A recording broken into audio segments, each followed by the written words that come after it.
Okay, welcome. Thanks for being here. Tuesday morning, September 19th, PPAR 7-day look-back report. So let's just dive right into the numbers, see what's going on over the last, that's not going to do it, over the last 7 days. And I'll go full screen for those of you following along at home. You can see the highlighted column is this week, 223 new listings. With an average price of $545,000, median price of $475,000. It's interesting, if you've been following along for a while, in a hot market, these numbers vary broadly week to week because we're not talking about massive data sets. 223 data points to make these averages is not a whole lot. And they can be skewed all over the place. It can jump 3-5% one week and then go down 5% the next week. So, and yet in the fall market, when things are a little more pedestrian, the numbers do tend to be a little more. You can see even 4 weeks ago we had a big jump in the average, probably because Tammy Stewart listed a property at $3.75 million or something. So. But there we are. The pending under contract, 225 properties. 536 as the average price, 465 as the median, 37 days on market on average. Sold properties, 189. Properties left the market for good, average of 545,000, median 473,000. Right in line. Right in line, right? And then withdrawn, expired, canceled, 80. Wow. Yes! I know, we're seeing it. Remember, I've been saying that we're going to start seeing what was the monthly turnover numbers every single week. So the month turnover, which you saw 2 weeks ago there at 87, look, we had almost that many again. So we're getting into a season where canceled and expired listings are definitely an opportunity that you can pursue.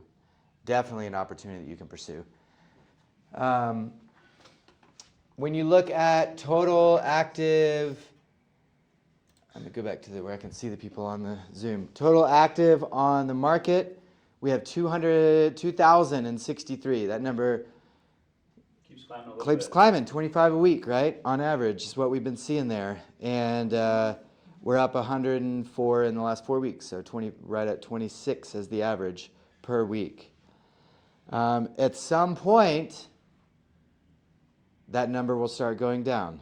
And it's usually late October, early November. That's when that happens. That's when it turns over.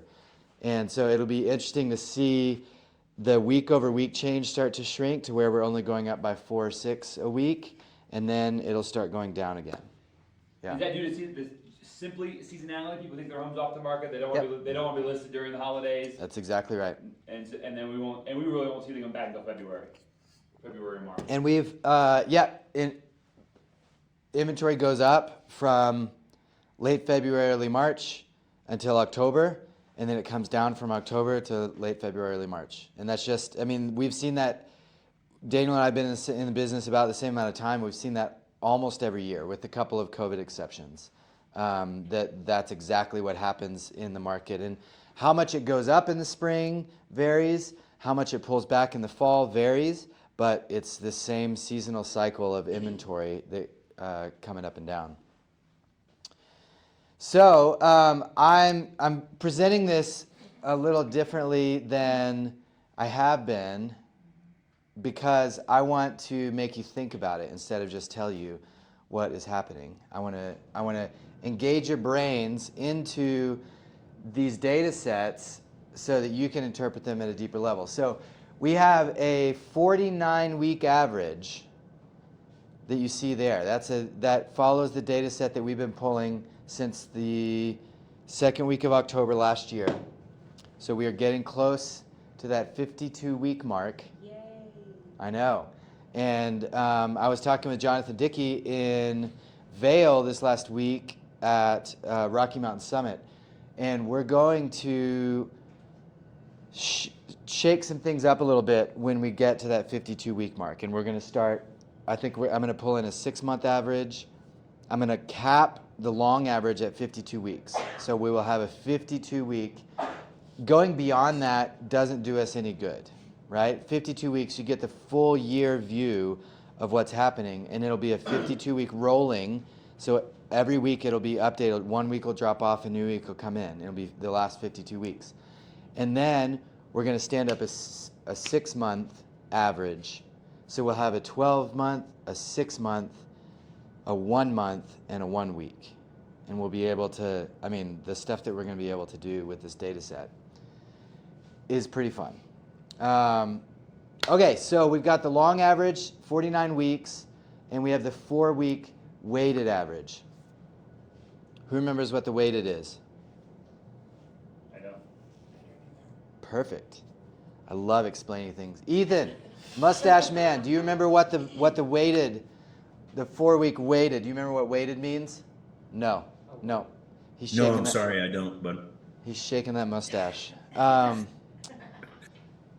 So what it means, this number, where's my cursor? Oh, it disappears in full view. Interesting. Okay, so you've got 4-week weighted, 220 new listings, right, on average. When you look back over the last 4 weeks, we have a different average price point every single week, right? We have 545 this week, 549 last week, 550 the week before, 610 the week before.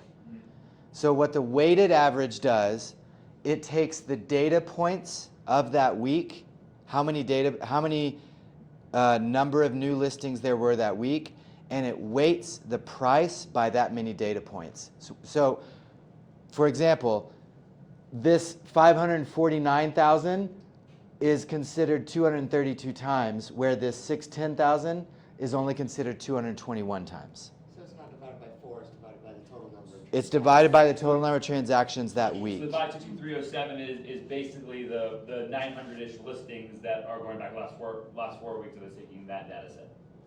It was roughly about One more time, the 500 and what? The 563 is taking into account the 421, the 206, the 232, the 223?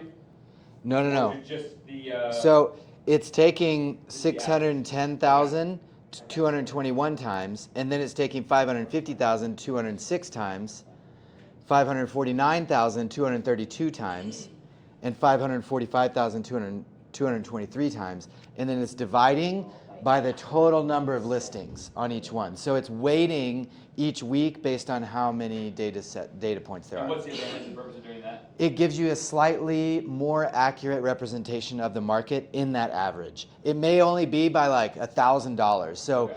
if it wasn't weighted, that might be 564,000 because of the 610, right? But because that 610 is only applying to those 221 units. So it's just, all that does, it's a nerdy way of making it a little bit more accurate to what's happening in the market. It doesn't allow the skews, since like I said, we're not looking at massive data sets, it doesn't allow the skews in those data sets Of an $8 million listing in the market. to have a bigger impact than it should. So it's just a little more accurate way of looking at the averages. Gotcha. So when you look, these 3 columns that we see here, starting with the highlighted column this last week, the long average, and the 4-week average. We have 3 different moving averages here, correct? Yeah. One of them is just a data set average that represents the activity over the last week, but it is a 7-day average of what's happening in the market. So when you compare these things, when you compare what's happening over the last 7 days to what's happening over the last 4 weeks, what can you see in those numbers? Solds have definitely slowed down. Solds have slowed down in the last 7 days compared to the last 4 weeks? Not really. Look, 189, I was looking at the 185, right? long average. So, and I want you to think about it that way because that's what the greens and pink averages that we look at, that's what we're doing there. But I want you to look at it first before I show you the greens and the pinks. So I'm sorry, there's the You're good. highlighted column, This is 1 week. And then the next one is the long. 49 week. Okay, thank you. Yep. And then the next one. 4 week. Okay. So like, tell me something you see when you're doing just in a visual comparison and looking at the different numbers. Tell me something you see. I see In a that amazing amount of comparison. consistency. Amazing amount of consistency over the last 4 weeks, especially, right? Yeah, but I mean, numbers haven't even moved all that much, even when you look at the 49 week average. Yep. And that's because we're getting really close to that 1 year mark. Right. In a market that has gone down and come up, when we get to the 1 year mark, I think we're going to see like, oh, look, we're right back where we started. Like that's what we're going to see when we get there. Maybe, I mean, the average across the nation right now is like a 3 to 4% appreciation year over year. That's what the average is. And my guess is that when we get 3 weeks from now, when we get to that 52-week mark and we can have a party and like a birthday party and blow out a one candle on a cupcake for our 1 year anniversary, we are going to see that we're 3 to 4% above where we were last year. And that's what we're going to see. I'm really surprised that the 49 week average of 71 withdrawn, expired, and cancels isn't much lower. Well, I guess that makes sense over the past year. Yeah. But much lower than the 4 week weighted. And just in the sense that I feel like there's been a lot. I feel like there's been a lot more of them. When you look at the data, it's actually not that much more that's been happening over the last 9 months, 10 months, on average. Yeah. And at the same time, it's because we're getting right back to the 1 year. Like and when you average everything out, this is cycles that happen on an annual basis, like the seasons, growing cycles. It's a great big breath, right? You have this inhale and you have an exhale, and you find yourself at the same place that you were. If you were to do a year to date, Yeah. January 1st to today's Sure. date, 2023 or 2022, are the withdrawn, expired, and canceled significantly higher this year than they were last year? So if you were to do year over year, year to date. Yeah. Is that what you're asking? Probably so. Withdrawn expired cancels would be higher this year than they were last year because it was about this time last year that the withdrawn expired cancels started increasing. And if you were to do year to date this year and compare it to our long average, it would be down because we had a massive increase in withdrawn expired canceled last fall. If you remember, that was when we made a huge point of emphasis on working those. Okay, can I bring in the greens and the pinks so we can see how we're doing? Okay, so what this does, when we add these two, on my computer, whatever.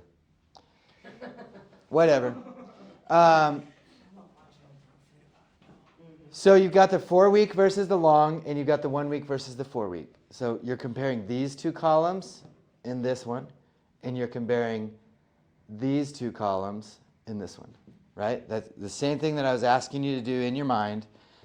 And so you can see what this means. The 4 week versus the long, that first colored column there, there's a 9% increase over the last 4 weeks in new listings as compared to our long average.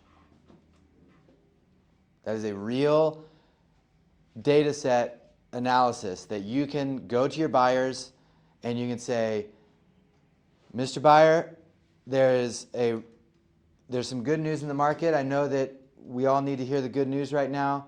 There's about a 10% increase in new homes on the market over the last month. So that's good. More homes to choose from. More homes to choose from, right? More negotiating power. More negotiating power. There's more inventory. The inventory's been going up. And you can see it reflected in the 4 week change down there at the bottom, right? 104 more properties right now than there were a month ago.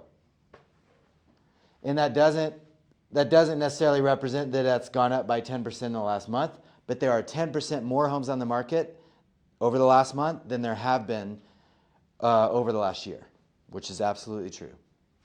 Make sense? Mm-hmm. At the same time, homes are selling more slowly, which is the negotiating power. When you have 11% decrease in pendings over the last month as compared to our long average, and you combine that with 10% more properties on the market, there's a lot more negotiating power.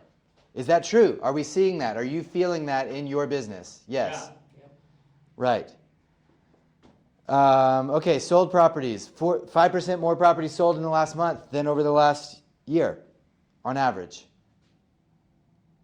You could go to a seller and say, you know, I know that there's a lot of talk of the market slowing down and there not being as much activity. Actually, when you look at the data, there are 5% more homes that sold in the last month than did on average over the last year. Wow. That could be a little data point that a seller needs to say, okay, I am going to go now and not wait until the spring. The real going one step beyond that in a conversation with a seller is saying, I know what the price of your home is right now. I have no idea what the price of your home in the spring is going to be. It could be more, it could be less. But we know what it is right now, and this is what it is.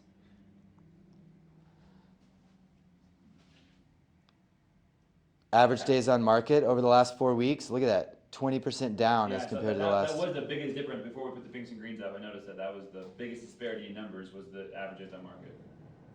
Yep. Interesting. Let's see, when you look at the 1 week versus the 4 week, this really just shows, so this shows like in the shortest view possible what's happening, and this shows a longer view. Should the 20% be green though, or is that not, am I not reading it right? Depends on your perspective. No. Right. So I know. over the last,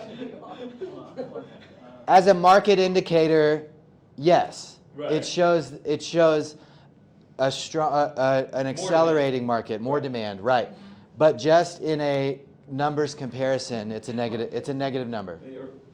Negative numbers are red. It's a negative, yeah. It's a negative number, it's red, but it's a positive. But it's positive for sellers. Yeah. You know, on average, either over the last month, homes have sold 20% faster. Is that right? Than they have sold over the last year. Yeah.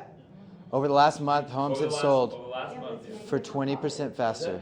Yeah, it's always the case though. It's always the case. Everything's an inverse. Yes. Anything we spin for our Totally. for our sellers is a negative for our buyers, and vice versa.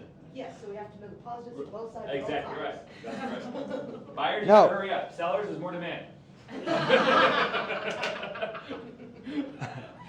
Touche.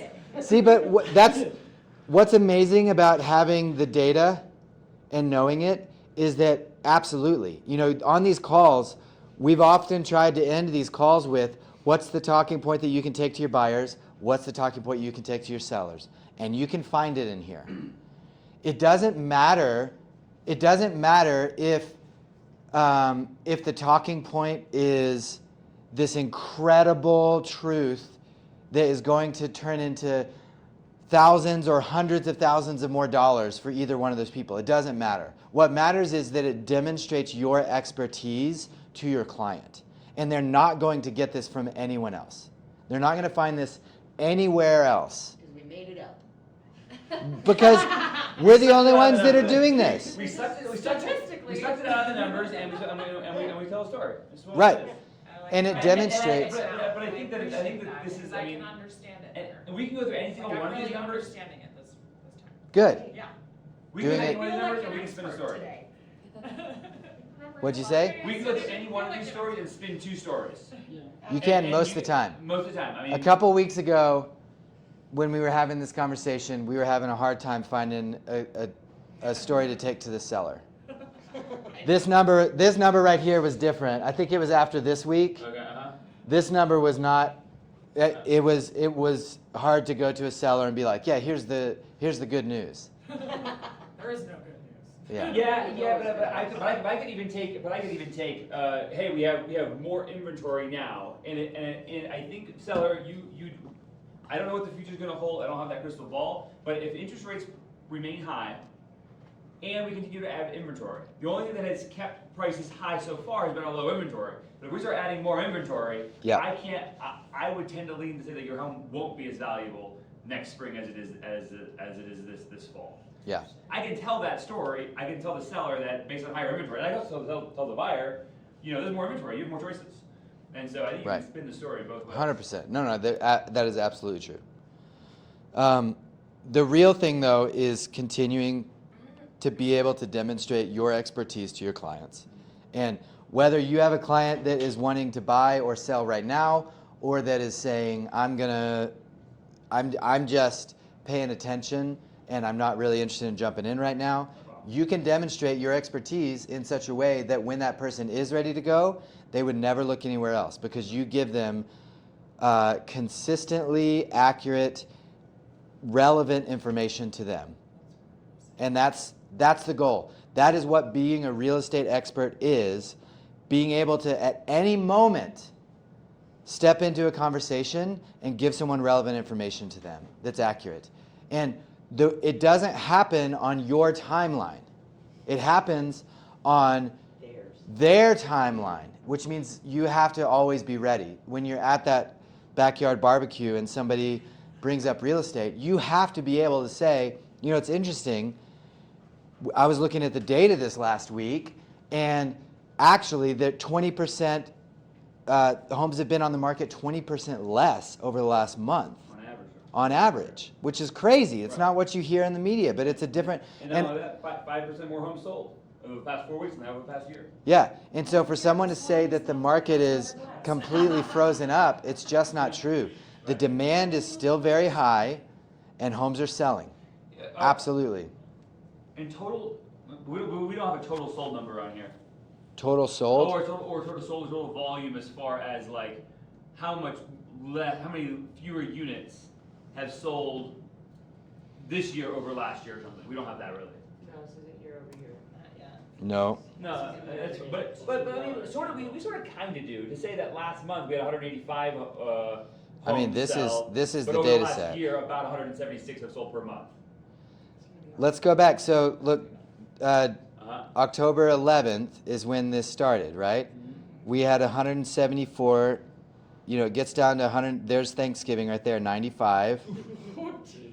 There were a lot of struggling realtors that month. 110. That's Christmas. Like typical cycle Yeah. of real estate. Totally, absolutely. No one wants to stick around with houses during November. I do. But you can see. Look at this. Look at the spread. So look at these withdrawn, expired, canceleds. Right? We're triple digits.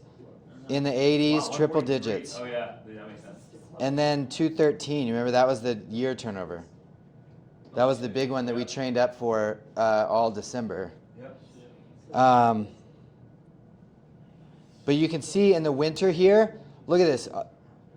Properties sold. 130, 155, 110, 121, 117, 126, 132. Those are low numbers, right? Properties sold when you're looking last year into the year, in the winter. Compare that to what we're seeing right now, 162, 217, 173, 189. Right, we got a long way to come down seasonally still. We're on the tail end of the summer season. I mean, summer isn't officially over yet for another day. Tomorrow. Go soak it up. Go fall. I've already been like hashtagging fall vibes all. And then when you look at this, look through January, stays low in the low 100s. February, look at that, March, 253 on March 6th. Yeah. Look at this ramp up. Spring break, baby. 141, 142, 122, 179, 253. Damn. This, yeah. And that was closing out the end of February. Right. That's where those numbers show up. You see closing out the end of March, 195. So between now and then, we're going to see these pedestrian numbers, 115, 130, 125. We're going to see that as the sold per week.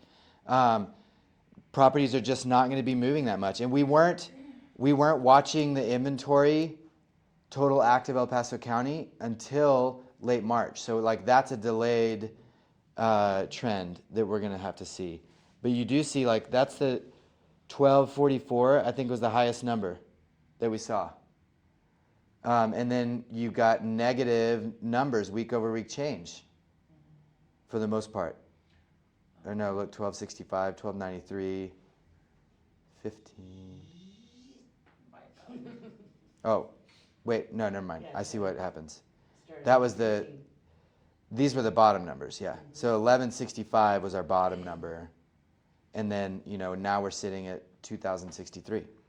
So, interesting. It's pushing up against 9 o'clock. Okay, so we talked about some news that you can take to your buyer clients, you can take to your seller clients. Let's recap this. Somebody talk back to me. What can you call a buyer client and say to them as a word of encouragement today after looking at this data? More inventory on the market. Daniel, more inventory on the market? Yeah, almost 10% more inventory, and surprisingly, competition seems to be ramping back up a little bit, and so we need to go look at the homes you want to see today rather than pushing until next week. Yeah. How about to a seller? If you have a seller that's on the fence, like, I think we're just gonna wait.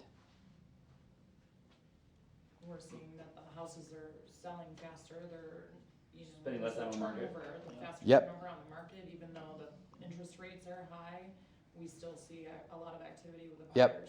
And I would frame it this way. I would say, there's a lot of misconceptions about what's happening in the market. When you look at the data, it shows that their houses have been sitting on the market 20% less time over the last month Compared to the last year. 20%, you don't even have to say that. The homes have been sitting on the market 20% less time over the last month. And that's not what most people are saying about the market, but that's exactly what the data says. And, And No. I liked what you had to and- say about the price. You don't Yeah. know what the price is gonna be I- come spring, because Yep. everybody's saying, I might wait till February. I combine all three of them. I would say, on average, homes have been on the market 20% less, fewer days on average over the past month, and actually 5% more homes have sold over the last month. Not only that, but prices have remained resilient in the face of these higher interest rates. But as our inventory starts to go up and buyers have more choices and sellers have, there's more competition for you on the market. There's more supply. I'm not 100% confident prices are going to stay as sticky and resilient as they have been. You just did my job for me. You can run this from now on if you want. I'm fine with that. The market you sell in is the market you buy in. Yeah. So if you want to wait until the spring and the Oh, but I'm not buying. compete, then I'm buying in Ohio. It doesn't matter what I buy. Going back to the Midwest. Tune in loud. Yeah. I got property for you. I do. I'm just gonna rent and wait for the market to crash. oh, okay. Good luck. I have another good agent You- for you. Yeah. I can refer you to somebody. Time in the market's really tough. I had a lot of Awesome. buyers over the last couple of years that were waiting for the market to crash, and waiting for prices to come down, and They missed it. And they missed it. Look where we are today. A home costs 50% more today than it did when they were waiting. Yikes. Isn't that insane? Are you still waiting? Ethan, what's your takeaway Still waiting. Yeah. as our lone Zoom facer? Honestly, it's just goes back to what you said, man. It's knowing your craft. It's being a real estate agent, Yeah. and I think to add to that, it's being a real estate agent in all aspects. That's building relationships with your lenders, knowing lending options. I had a conversation with a buyer just the other day. It was kind of funny because I had it on a mountaintop, and I just kind of explained it to him. Hey, listen, you can't be afraid of the market. You can't be afraid of the interest rates because there are programs out there that, I can get you into and blah, blah, blah, blah, blah. And just kind of coached them through it because they were so concerned about interest rates and affordability that they kind of just locked themselves up. And so it's just knowing your craft. It's being a real estate agent, knowing your market, having those relationships, having that information that you can give to your buyers and sellers. That's point on, buddy. And I think sometimes the question is, you just kind of like sum up their concerns, their objections, and ask them, well, if I could find you a house that fit in your price range and what you're looking for in your monthly budget, would you be interested in buying a house? And if they say yes, then you go on the hunt. And go do it, yeah. Well, because I think that sometimes, you'll counsel them to this when you get there, but you can go overpay for a new build and get a ton of concessions and buy your rate down and get your payments where you want it to be. Now, you may be stuck in that house if you're not pretty much down for the next 7 years because you spent $30,000 more than it's worth today. Yeah. But if they're okay with being in that house for 7 or 8 or 9 or 10 years, Oh yeah. then it makes sense for them to buy it. Yep. You can go out there and overspend on a house today and Be fine. be fine and have a payment in the $2,500 range. But you just got to know that you're upside down on day one. As long as they go in with eyes wide open, Yep. sell No, them I- out at $40,000 overpriced. Yeah, there's something for everybody. Something for everybody. I mean, seriously, I'm going to be here for 10 years. Yep. Yeah. Um, And so I think takeaway today, kind of what I'm hearing in the room, and going over this data in a little bit of a different flow. You need, like, doing this every week will continue to help you develop that deeper understanding, right? I mean, you've said in a number of these, and you're like, today it's like finally clicked, It really is. and Yeah. Sorry, I got switched. that's what it takes. This is not a like you learn it one time and then you can go out and demonstrate it to your clients. This is a craft, just like Ethan was saying, that you have to hone and you have to maintain. And that's why we do this every Tuesday morning. You could come once a month and look at it, but when you come every morning, you hear it over and over and you start to develop a gut understanding of what's happening in these trends so that you're not trying to remember what the data says specifically. You're like, this is what's happening in the market and I can explain it because I understand it in my gut. And I understand it in a way that I can pull relevant information for your situation out of the data because I've been looking at it consistently over and over and over. So focus on expands. right, what you focus on expands. If you focus on being a real estate expert, you will be a real estate expert. Absolutely. And that's the goal here. Okay, we got a couple hours of Focus time. focused productivity hours. Ignite starts at 11. Jordan, who's on the call back there, is going to be here leading us through embracing your job and really understanding what your job is as a realtor. Hint, hint, part of what you did this morning is your job to be a real estate expert. So I teach next week on the 26th. as long as As long as you're, my wife doesn't have a baby between now and then. as long as you're not applying lower back pressure. Correct. Could be a real thing. Could be a real. Yeah, no kidding. Awesome. Go make it a great day. See you guys. The one on the 26th and the one on October 5th. Team meeting tomorrow. Have a great day, everybody. Bye, thanks.